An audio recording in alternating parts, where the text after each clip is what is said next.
सुनने में शायद सपना सा लगे, लेकिन सच में हिंदुस्तान की ट्रेन अब चीन, पाकिस्तान, बांग्लादेश का सीना चीर हमारे जाबाज फौजियों की मदद करने वाली है।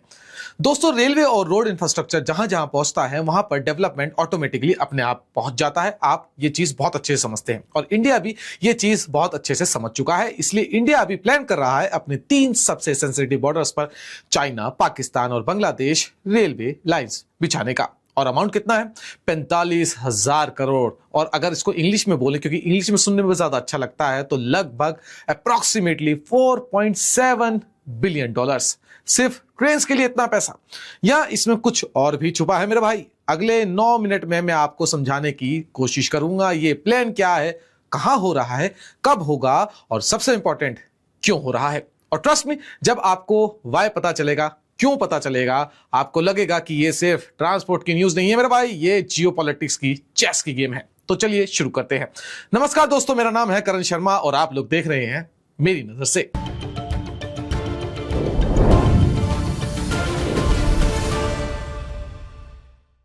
तो दोस्तों, सबसे पहले ना बेसिक्स क्लियर कर लेते हैं। देखिए, ब्लूमबर्ग की एक रिपोर्ट के मुताबिक जो ऑफिशियल्स ने एनोनिमसली कंफर्म की है, इंडियन गवर्नमेंट 45,000 करोड़ इन्वेस्ट करने की प्लानिंग कर रही है अपने बॉर्डर स्टेट्स में रेलवे इंफ्रास्ट्रक्चर स्ट्रेंथन करने के लिए।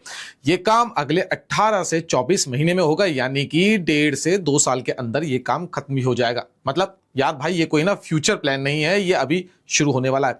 अब इसमें क्या क्या होगा? देखिए, नंबर 1, नए रेलवे ट्रैक बनाए जाएंगे। नंबर 2, प्लेटफॉर्म्स इसमें ऐड होंगे। नंबर 3, जो पुरानी लाइंस है उन्हें स्ट्रेंथन किया जाएगा ताकि वो ऑल वेदर हो जाए। मतलब बारिश हो, बर्फबारी हो या कैसा भी मौसम हो, ट्रेन चलती रहे। और ये कोई छोटा प्रोजेक्ट नहीं है मेरे भाई, ये इंडिया के टोटल रेलवे इंफ्रास्ट्रक्चर बजट का लगभग 22% है। यानी कि अगर 100% इन्वेस्टमेंट रेलवे में होना था तो 22% सिर्फ बॉर्डर एरियाज पर ही होगा। सोचिए, इतना बड़ा चंक सिर्फ फ्रंटियर स्टेट्स में जा रहा है। लेकिन एक बड़ा इंपॉर्टेंट सवाल यह है कि भाई अभी तक ये ऑफिशियली कंफर्म क्यों नहीं हुआ है? जी हां, अभी तक ऑफिशियली कंफर्म नहीं हुआ। रेलवे मिनिस्ट्री ने इस बारे में कोई कमेंट अभी तक नहीं किया है, तो ये अभी रिपोर्टेड प्लान है, ऑफिशियल अनाउंसमेंट अभी बाकी है। अब बात करते हैं कहां बनेगा भाई ये सब। देखिए, ये प्रोजेक्ट कवर करेगा पंजाब और राजस्थान, यानी कि जो पाकिस्तान के साथ हमारा बॉर्डर है वहां पर, हिमाचल प्रदेश, जो चाइना के साथ हम मतलब बॉर्डर शेयर करते हैं हिमाचल प्रदेश के थ्रू, वेस्ट बंगाल और असम में भी होगा, और बांग्लादेश के और चाइना के आसपास जितने भी हमारी नॉर्थ ईस्टर्न स्टेट्स हैं वहां पर भी ये रेलवे इंफ्रास्ट्रक्चर जो है डेवलप किया जाएगा। अब यहाँ एक जगह है भाई जिसका नाम देखिए वीडियो में ना बार बार आता रहेगा, सिलीगुड़ी कॉरिडोर। ये एक पतली सी जमीन की पट्टी है वेस्ट बंगाल में, सिर्फ 22 किलोमीटर चौड़ी है। इसे आप चिकन नेक से भी जानते हैं, क्योंकि ये इंडिया का जो मेन लैंड है ना, उसको नॉर्थ ईस्ट स्टेट से जोड़ने का एकमात्र लैंड रूट है।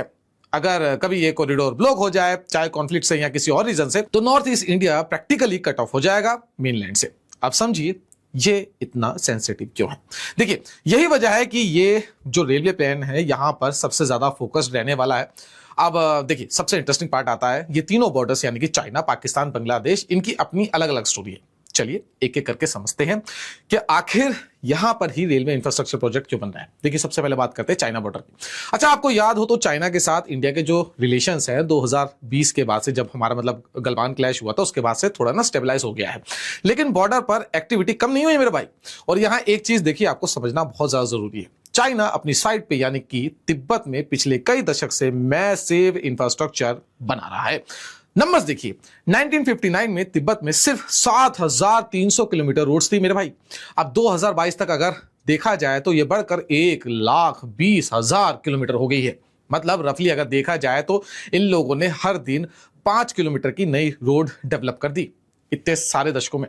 और देखिए, ये सिर्फ रोड्स नहीं है, रेलवेज भी जो है ना ये अपने वहां डेवलप कर रहे हैं। चाइना का जो शिंगजाई तिब्बत रेलवे जो ऑलरेडी ऑपरेशनल है, ये लोग इसको ना अब सिक्किम बॉर्डर के पास एक्सटेंड करने की प्लानिंग भी कर रहे हैं। सियाचन तिब्बत रेलवे का जो 1,000 किलोमीटर का सेक्शन है वो 2030 तक रेडी हो जाएगा। अब इसको ही लेकर एक्सपर्ट्स ये भी कह रहे हैं कि भाई इंडिया पाकिस्तान के बीच देखो 2025 वाले कॉन्फ्लिक्ट को अगर आप याद करें, जैसे कि जो हमारा ऑपरेशन सिंदूर है, उसके बाद चाइना ने ना अपना इंफ्रास्ट्रक्चर जो काम है ना उसको और तेज कर दिया है, स्पेशली लद्दाख, हिमाचल और उत्तराखंड बॉर्डर के पास। तो सिंपल भाषा में ना भाई, चाइना अपनी साइड रेलवे और रोड्स में जो है ना भाई काफी तेजी से काम कर रहा है। इंडिया का अब प्लान है कि भाई एक तरह से उस गैप को कवर करने की कोशिश है हमारी। अब बात करते हैं पाकिस्तान बॉर्डर की। देखिए, पाकिस्तान के साथ इंडिया का last major conflict operation Sindhu 2025 में ही हुआ था। यह ब्रीफ था, लेकिन इसने इंडिया को रियलाइज करा दिया कि भाई बॉर्डर पे जो लॉजिस्टिक्स है ना वो कितने इंपॉर्टेंट होते हैं। पंजाब और राजस्थान में रेलवे स्ट्रेंथन करना मतलब अगर जरूरत पड़े तो ट्रूप्स और सप्लाईज फास्ट मूव हो सके। ये प्योरली डिफेंसिव प्रिपरेशन है। बांग्लादेश बॉर्डर पे यार जो तीसरी स्टोरी है ये थोड़ी अलग है और अनएक्सपेक्टेड है। 2024 तक बांग्लादेश इंडिया का एक स्टेबल फ्रेंडली नेबर था। शेख हसीना जो बांग्लादेश की प्राइम मिनिस्टर थी वो इंडिया की क्लोज एलाई थी। लेकिन अगस्त 2024 में स्टूडेंट लाइट प्रोटेस्ट के बाद हसीना की गवर्नमेंट जो है गिर गई।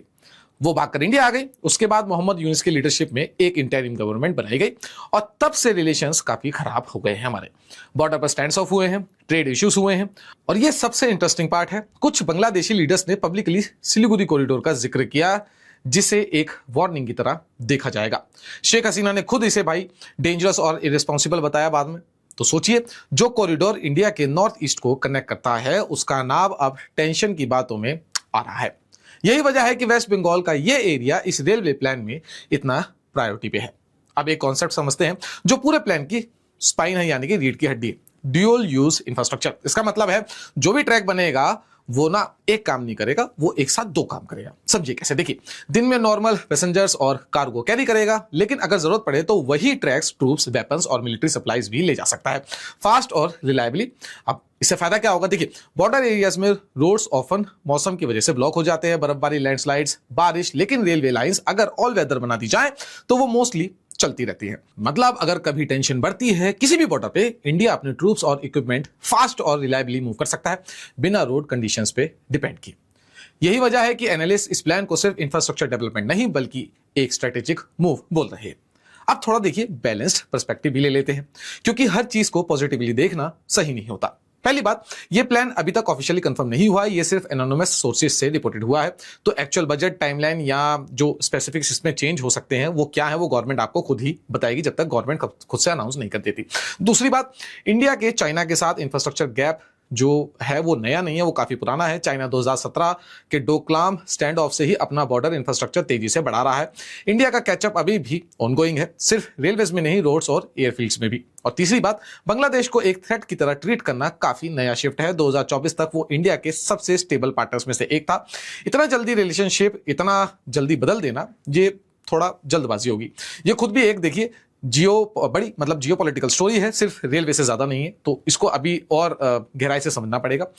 अब ऐसे में एक छोटा सा रिकैप ले लेते हैं। इंडिया 45,000 करोड़ रुपए इन्वेस्ट कर रहा है बॉर्डर रेलवेज में, यानी कि जो चाइना है, पाकिस्तान और बांग्लादेश है, यहाँ के जो बॉर्डर्स हैं इन पे हम इन्वेस्ट करने वाले हैं।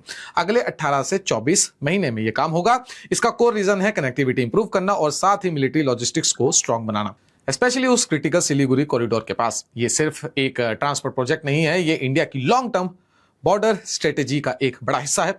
अगर आपको ये वीडियो हेल्पफुल लगी तो लाइक कीजिए, अपने दोस्तों के साथ शेयर कीजिए, और अगर आप ऐसे ही जियोपॉलिटिक्स और स्ट्रेटेजी वाले टॉपिक्स में इंटरेस्टेड हैं तो चैनल को सब्सक्राइब करना मत भूलिएगा। कमेंट सेक्शन में बताइए आपके हिसाब से क्या यह प्लान सही डायरेक्शन में है। मिलते हैं अगली वीडियो में, तब तक देखते रहिए CF TV।